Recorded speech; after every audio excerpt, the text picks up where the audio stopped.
Bonjour à tous. Alors, saviez-vous que le fait que nous vivions tous en groupe social avait un rôle déterminant dans notre intelligence? Puisque oui, le fait de vivre en groupe va faire que tous les jours, nous allons nous retrouver face à des challenges que nous allons devoir résoudre. Nous adapter au comportement de l'autre, qui est en quelque sorte imprévisible. Et c'est cette part d'imprévisibilité, justement, qui va nous pousser à nous dépasser, qui va développer notre intelligence. Seulement, on sait encore assez peu de choses de l'évolution d'intelligence chez d'autres groupes animaux, tels que les oiseaux, par exemple, qui sont très distants de nous et finalement très différents. Alors, le but de ma thèse, justement, c'est de m'intéresser à l'intelligence des corvidés, qui sont à la fois les corbeaux-freux, les corneilles, les pies ou encore les geais, par exemple. Et pourquoi ce groupe?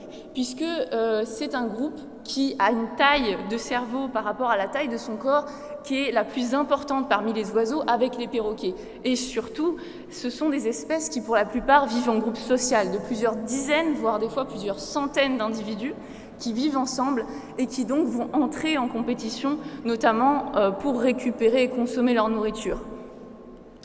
Alors justement, en parlant de consommer la nourriture et d'entrer en compétition, on a tous une anecdote qui va justement se rapporter un peu à ça. Par exemple, si on se retrouve dans une situation où on est en compétition pour le dernier gâteau du paquet de gâteaux préféré de notre grande sœur ou de notre grand frère, et qui est aussi notre gâteau préféré. Sauf que là, manque de peau, c'est le grand frère qui a accès au gâteau.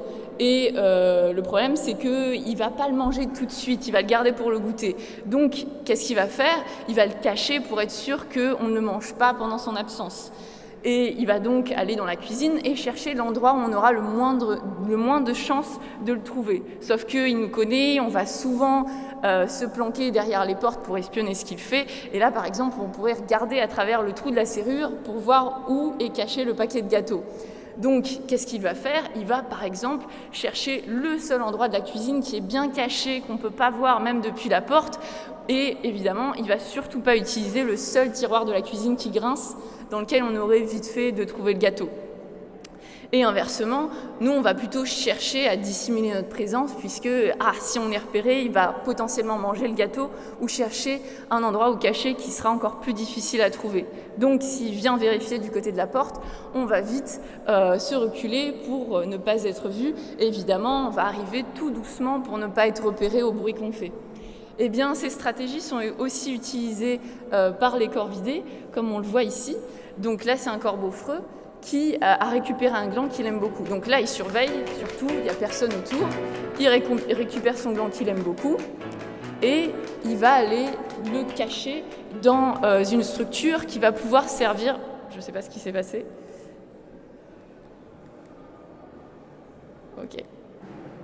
Ok, c'est bon. Qui va servir d'obstacle à la vue des autres. Et il va le recouvrir ensuite.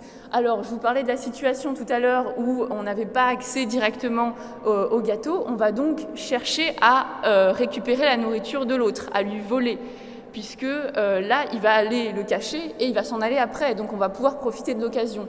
Mais la question, c'est de réussir à être assez discret et ainsi récupérer la nourriture pendant l'absence de l'autre. Eh bien, justement, le fait que chacun va s'adapter au comportement de l'autre va être une vraie pression, en fait, à la fois du cacheur envers le pilleur et du pilleur envers le cacheur.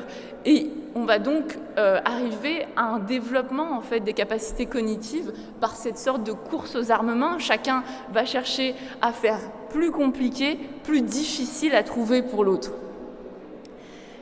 Eh bien, justement, toutes ces interactions et celles que je continue à étudier pendant ma thèse montrent bien que les corvidés sont des animaux qui sont très attentifs au comportement de leurs congénères, qui vont chercher à intégrer le maximum d'informations sociales auxquelles ils ont accès pour prendre les meilleures décisions possibles dans les différentes situations particulières dans lesquelles ils se retrouvent. Et il reste encore beaucoup à faire. Et oui, la vie sociale des corvidés a encore beaucoup de secrets à nous livrer. Merci.